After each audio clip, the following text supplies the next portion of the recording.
Hello, everyone. This is Afrometrics research-based news, just giving you an update on the major research news publications of this past week that are relevant to the Black world. This week, we will be covering three main topics: Black millennial political ideology, Black private sector employment and work experiences, and the motivations for travel to Africa among African diasporans.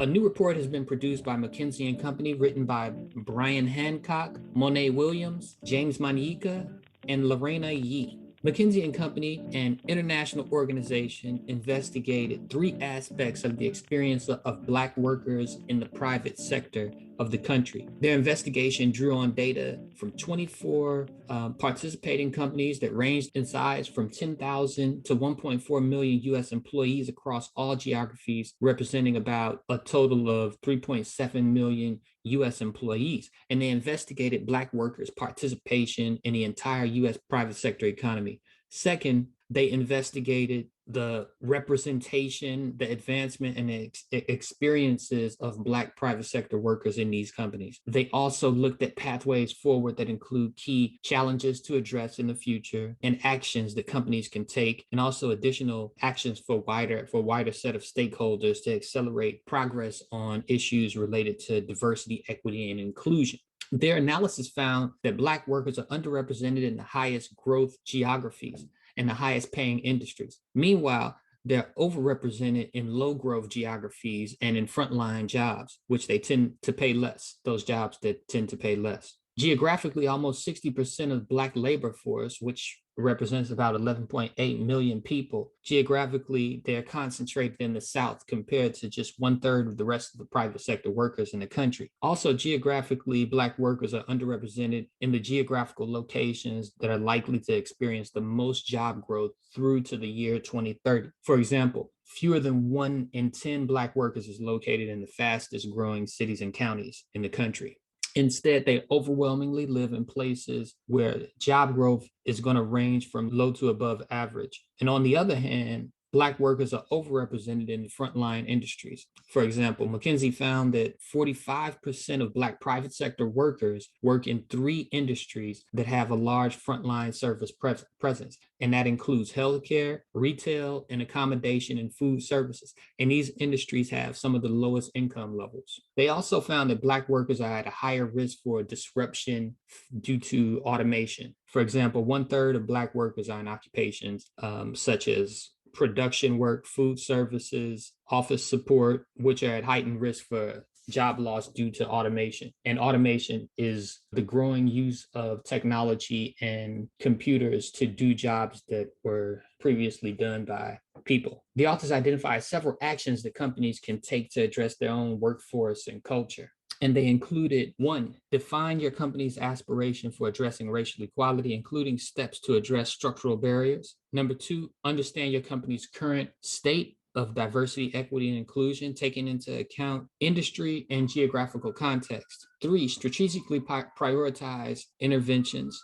4, reinforce what works and reimagine what doesn't work. 5, track progress to increase accountability and share success. Also, according to McKinsey, companies should consider the following efforts to build broader momentum for affecting system level change. 1, share best practices on effective programs. 2, pursue collaborative efforts to galvanize collective action. And 3, commit to continued investment in research. So McKinsey has been doing a series of studies and reports on Black people in the economy, and this is one that emerged last week. A new report was published in the Public Policy and Administration Review. The title of the report is The Black African American Millennial, and it was authored by Michael O. Adams, Carol G. Robinson, Luckett Anthony Johnson, and Kidane Yitbarek.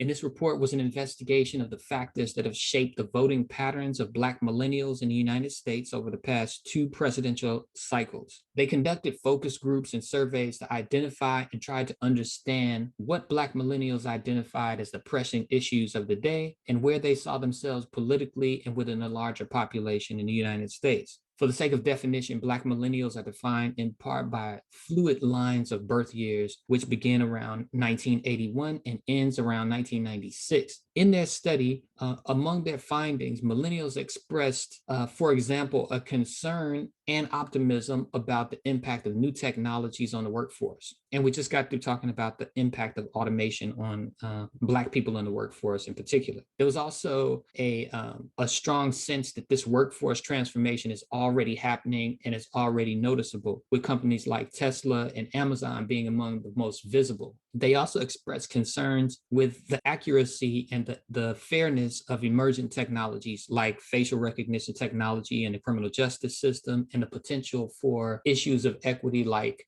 false arrest. They also expressed worried that the imaging of the photographs could vary due to dark skin tone. And overall, the group believes that thoughtful policies need to be put into place to protect people from the inherent and implicit biases of these types of technology and advances in technology. And according to Black millennials, regarding the most important policies to Black millennials, the two overwhelming top issues were healthcare and gun law reform. The next top issues in order of importance to millennials is immigration law, student loans, racial justice, education reform, environment and climate change, criminal justice reform, and the economy. According to the report, on a positive note, Black millennials are hopeful for their futures and the future of the United States, but they've suffered some traumatic disappointment from the state of race, the justice system, and the grossly disparate family incomes in the country, the lack of affordable health care, employment concerns, and what some of them refer to as a seeming fleeting glimpse of the American dream. A new study was published in the Journal of Destination Marketing and Management, and it was published on the topic of African diasporic tourism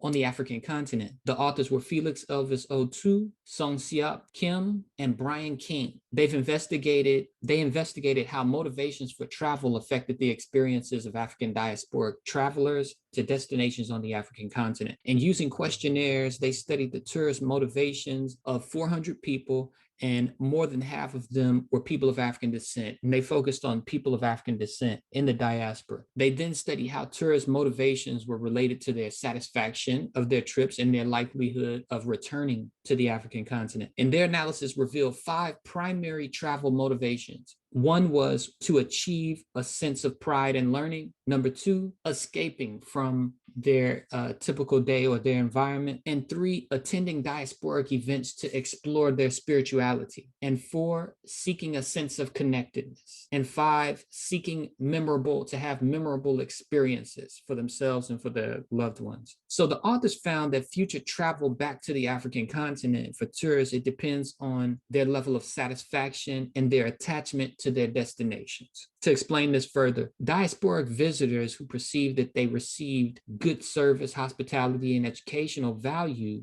during their trips, they were more likely to establish an emotional bond with Africa as a homeland. And the current study also found that certain motivations led to positive evaluations of African destination countries. In fact, those whose travel motivations are to have memorable experiences with themselves and their loved ones, those are the people who are most likely to evaluate African countries positively. Additionally, diasporic tourists whose motivation for travel was to establish or reestablish a relationship with their ancestral homeland also tended to evaluate African countries positively. So the authors concluded that African countries must promote this sense of place and bonding towards their destination countries and their people. So travel to ancestral homeland is an emotional journey that may concern a dark history. In the case of the transatlantic slave trade, the preservation of historical resources is going to require government financial support on the African continent. The study's findings suggest that museum